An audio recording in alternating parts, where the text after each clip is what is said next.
Hi guys, if you're new to Morrowind and you're kind of confused as to where to start, go ahead and check out part 1 of this whole video series that we got going on here. This one kind of explains how to make a little bit of money and where to find certain things. So if you have any trouble, go ahead and check out part 1. If not, enjoy.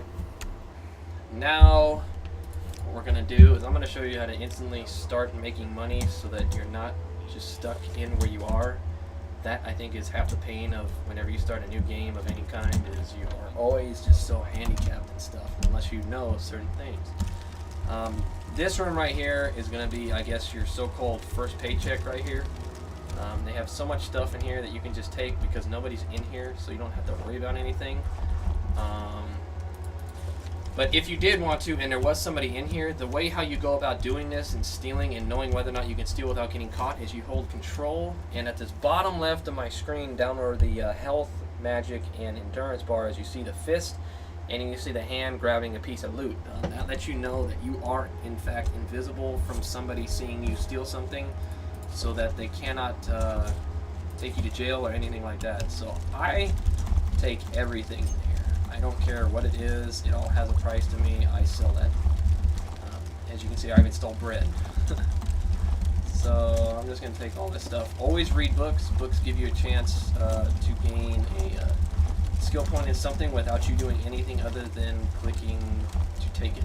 And you read it for a quick second. I always check in these bins, take everything. So I pretty much have cleaned this room out except for you see this thing here, this locked chest. Well, at the very beginning here, they actually give you a lockpick, so you're going to right-click on your mouse, you're going to left-click and left-click it onto your actual character, and then you just hit F, it pulls out the item, and I'm just going to left-click it. And see, what me having security up so high, I got it the first try because it's such an easy level. And there's instantly 31 gold there on top of the stuff I could sell in that room. But you can't just keep it to that room too, you can also go in here as well. Take all of this stuff in here. I always take torches, not because I use them, but because I sell them. Let's see. There's some more crap in here. Is this worth a lot? No, but is it worth a decent amount for the level you are? Yes. So I'm going to take all of it. Let's go here as well. Okay, and I got these two bins as well. I'll take this and take this. Okay, now I've pretty much cleared out this entire back room over here. And I'm ashamed of it. So I always go out here as well. Just gonna hit control. Yep, still invisible. Now see, if you just walk past this and don't click into it, you'll never find this. You get this engraved ring of healing, which is actually gonna set you up for a quest. So right there, you already got your first piece of gear that you can actually use. A lot of stuff that's really good if you're new is, see, this is the first guy that's in this next room, so I'm just gonna start to talk to him. And these blue words highlight. I don't really pay attention to exactly what they say anymore.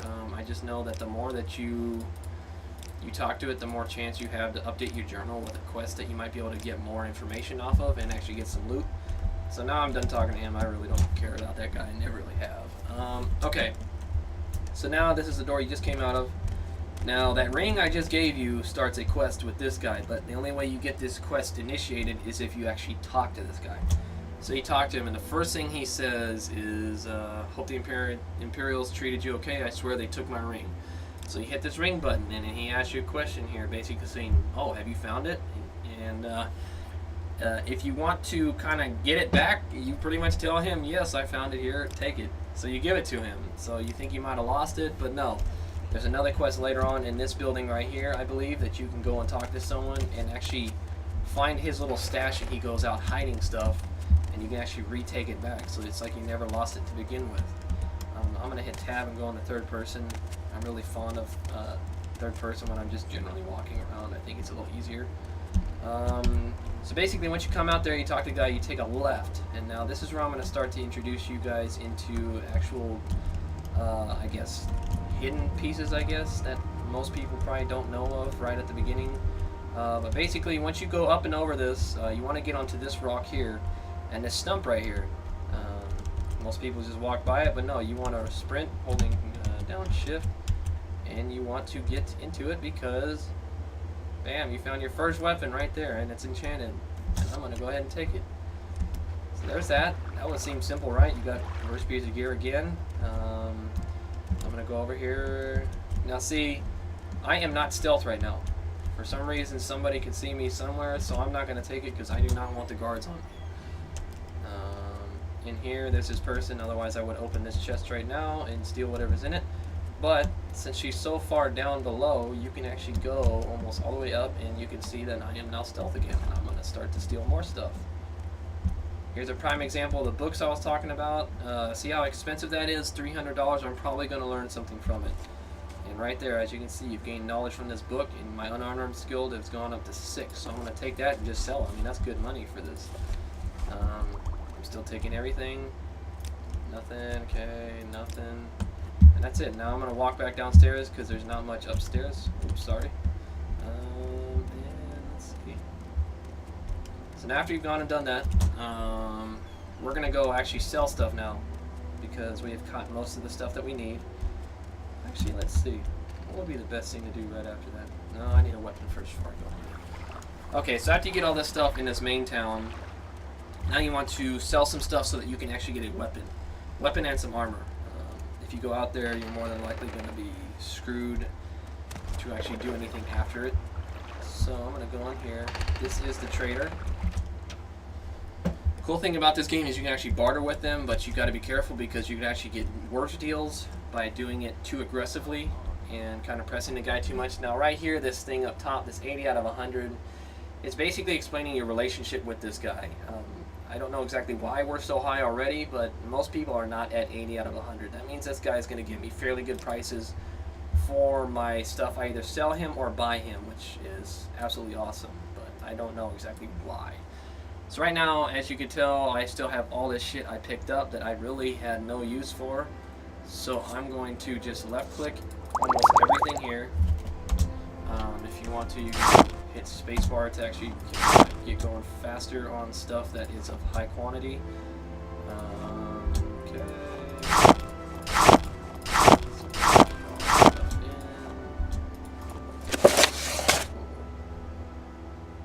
Is that anything I need? No, I need that one. Keep the directions and the package for case casares. I'm gonna get rid of the firmament. There's that expensive book. Okay. Please explain what these are. Okay, done. Okay, plate. Okay, so I sold that guy everything. This is all I got left on me is the clothes on my body, my lockpick, my money, and my package. He's offering me $842. I'm going to take a risk and try to go $850. I hope that's not too steep for him. Let's see if he accepts it. So I'm going to offer it. So see, it's telling us right now, oh, actually, you know what? I can't. The seller's gold is of 800. Okay, so I'm going to go back to where he was at 842 because that way I know. Now what I want to do is, because I am heavy, I want to go into his armor and I want to buy some stuff because he's instantly going to tell me no because he doesn't have the funding to do it. So let's go ahead and buy some steel armor. So now this is kind of odd. You can't just get gloves. You have to get a left and a right. You cannot just get one. Well, I mean you can, but you kind of look kind of stupid. So I'm just going to set the quantity to one each. There's no steel helmet in this one, huh? Damn. Okay. And here's where it tells you right here in the middle. It tells you armor rating of 11. The condition's 100 out of 100. It weighs 5 pounds, and it's a heavy piece. So because I don't have the rest, I'm going to go ahead and get his helmet. That is of iron. I am also going to get a shield that is iron. And the rest I don't need because the next thing I would need would be shoulder pads, but unfortunately he does not have them.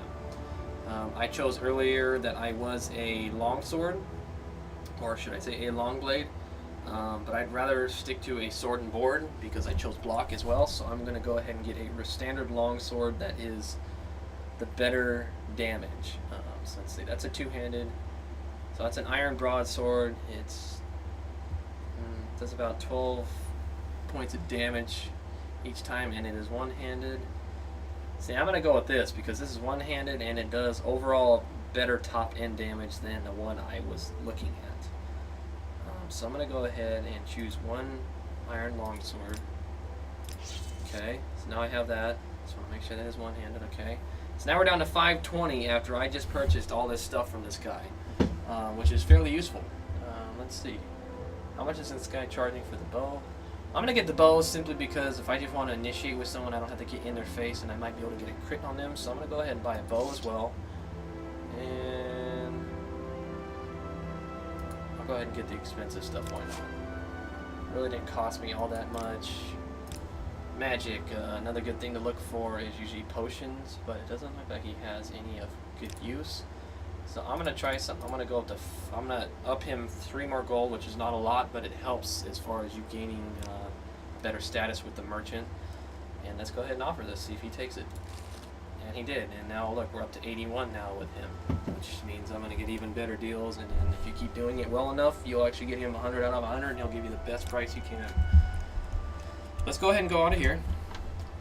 So that's kind of just the basics. Now you got all the stuff set. You're starting off with a fresh new piece of inventory. Now I'm going to right click and enter into my actual character. I'm going to equip my swords.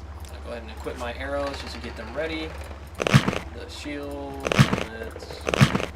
chest piece, leggings, and my 2 gloves.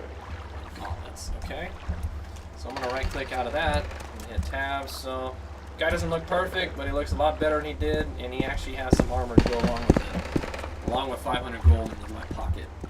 So now another thing I'm going to show you, just to kind of get you started, and I think then we'll move on to the next, is once you come out of town, you come right over this bridge. Now you're going to find some stuff that a lot of people I don't believe know of, unless you're old school like me and kind of remember a little bit. But basically, there's 2 guys that end up dying right out of this road, which is kind of funny. The first time I played it, one guy falls out of the sky, the other guy was like a tax collector that pretty much got the shit beaten out of him to death. But let me see. So the good sign, I think, to always find out where this guy is, you see that kind of weird rock-looking thing? That's actually a crab. I know crabs look really weird in this game for some reason, but you gotta love their creativity with it. So once you find the crab, that kind of gives you a marker as to where it is, and then you see these scarabs over here. Okay, and here is our first battle right here, this stupid worm thing. Now, this is very old school style of playing. It's pretty much a left click, and hopefully you hit the damn thing. What can you expect of its time? So I ended up killing it. Nothing of it. I'm just going to dispose of the corpse. I don't need it there. So I believe there's one more up here, but this is right where this tax collector guy is. We don't have to fight these. They're usually neutral until you actually attack them yourselves. Here's another worm thing. It's going to come right at me. And see how I blocked? It wasn't me clicking anything. It's just based off statistics, I guess. So this guy has a Kwama Cuddle. I'm just going to take it and dispose of corpse. Now see, here's our wonderful dude here. What's his name? Processus Vitellius. Well, I'm going to jack you for all your shit, your 200 gold, tax record, all that stuff. I'm just going to take it. I'll leave you there naked. And let's see. So he did have a little bit of better stuff. Doesn't look like so much like a bum. Someone put on his actual clothes that he had on. And then I got an extra 200 gold on top of it. Alright guys, so I think I'm going to wrap up part 2 right here of the Morrowind series here. And basically what's going to happen from here is in part 3 I'm going to show you one other dead person that you can loot and steal stuff for money. Then what I really want to get into is more the combat and the actual quest line to actually start Morrowind. I think I take you into a cave in the next video here, and then I also get you introduced into the Fighters Guild. From there you're going to be able to learn questing, gain ranks, gain extra money, and be able to purchase better and bigger things as always. At the same time, as well as learning about a little bit about the Dark Brotherhood, Assassins, and all the good stuff that follows in that. So go ahead and stay tuned for part 3, and as always, thank you very much. Have a good day.